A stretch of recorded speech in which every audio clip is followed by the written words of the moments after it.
ഞാൻ ആദ്യം ഈ കോസ്റ്റ് ഗാർഡിന്റെ നേവിയുടെ അസറ്റ്സ് എവിടെ ഡിപ്ലോയ്ഡ് എന്ന് പറഞ്ഞാൽ അതിന്റെ ഒരു ചെറിയ ബ്രീഫ് വരാം.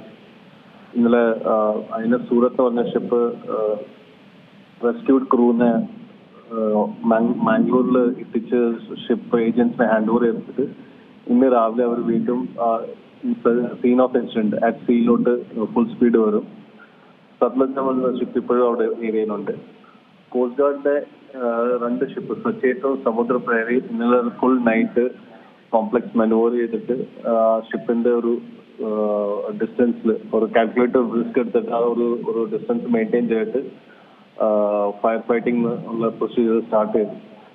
അപ്പം അത് രാത്രിയിൽ വിസിബിലിറ്റി കുറവാണ്, ഭയങ്കര അഡ്വേഴ്സ് കണ്ടീഷനിൽ അവരുടെ സേഫ്റ്റിയും കൂടെ കാൽക്കുലേറ്റ് ചെയ്തിട്ട് അവർ ഏരിയയിലോട്ട് ഷിപ്പിന്റെ അടുത്തോട്ട് ഫയർ ഫൈറ്റിംഗ് തുടങ്ങിയിരുന്നതാണ്.